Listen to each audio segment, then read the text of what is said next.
swine's flesh, and unclean beasts, that they should also leave their children uncircumcised, and make their souls abominable with all manner of uncleanness and profanation, to the end that might forget the law and change all of the ordinances. And whosoever who would not do according to the commandment of the king, he said he shall die. In the selfsame manner wrote he to his whole kingdom, and appointed overseers over all the people, commanding the cities of Judah to sacrifice city by city. Then many of the people were gathered unto them, to wit, every one that forsook the law, and so they committed evils in the land, and drove the Israelites into secret places, even whatsoever they could flee for succor. Now the 15th day of the month Caslu, in the 145th year, they set up the abomination of desolation upon the altar, and builded idol altars throughout the cities of Judah on every side. So the 145th year is equivalent to 167 BCE. And they burnt incense at the doors of their houses and in the streets. And when they had rent in pieces the books of the law which they found, they burnt them with fire. And whosoever was found with any of the book of the testament, or if any consented to the law, the king's commandment was that they should put them to death. Thus did they by the authority unto the Israelites every month, to as many as were found in the cities.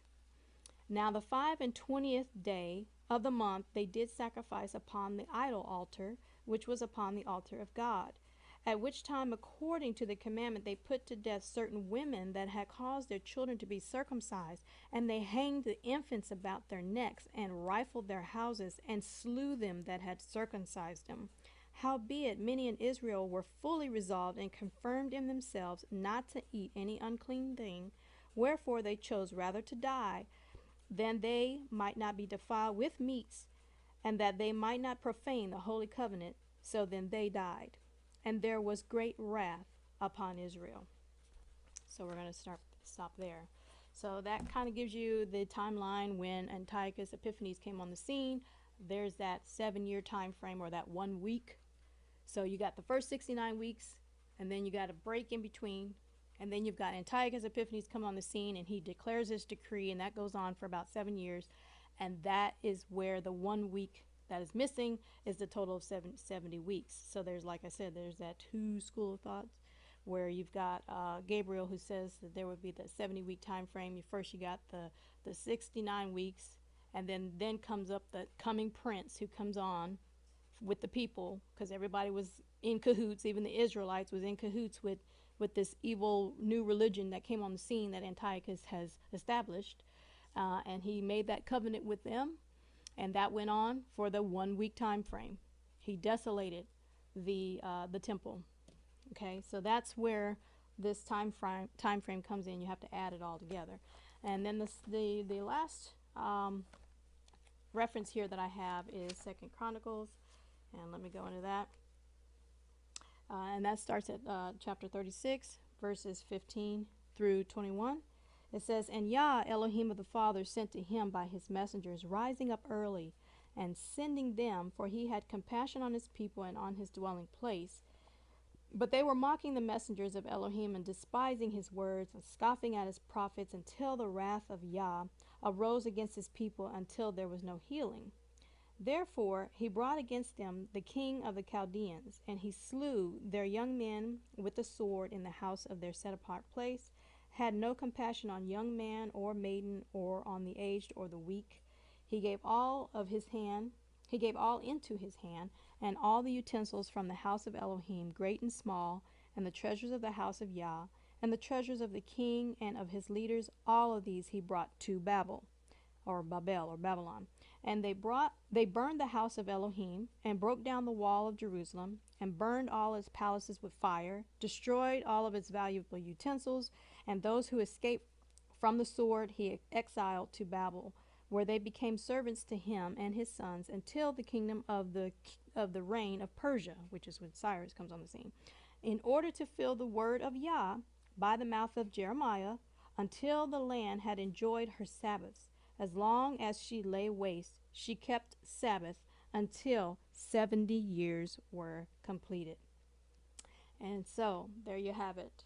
The 70-year time frame is mentioned there as well in Chronicles. So it's a time of when uh, the destruction. This is where the second school of thought is when the temple was destroyed up until when it was rebuilt again, is the 70-year time frame.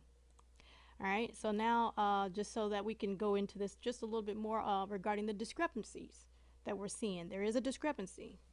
So in Matthew chapter 24, verse 15, in the New Testament, we're actually being told, or supposedly Jesus Christ, or JC, he gives this guidance. He says, so when you see the abomination that lays waste, spoken of by Daniel the prophet, set up in the set apart place, he who reads, let him understand. Then those who are in Yehuda flee to the mountains. Let him who's on the housetop not come down to take whatever out of the house. And we kind of know where it goes from there. But what we all just read, and we all just went over the fact that the abomination that lays waste is clearly talking about Antiochus Epiphanes and what he did when he went into the temple and destroyed it and sacrificed swine's flesh and unclean beasts in the set apart place. It's Antiochus Epiphanes that actually fulfills that prophecy, that part of the prophecy. So when Christ is supposedly walking the earth, he's around well after Antiochus Epiphanes came on the scene.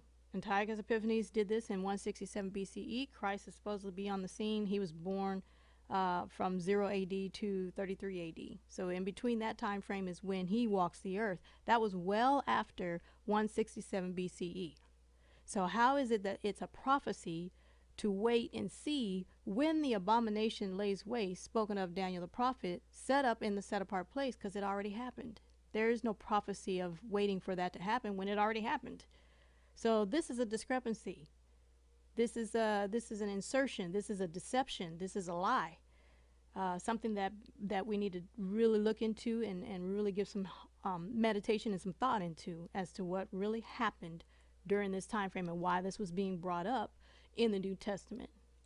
All right, so hopefully this provided some edification for those who are seeking truth, and thank you for taking the time to listen to this video. Blessings. Shalom.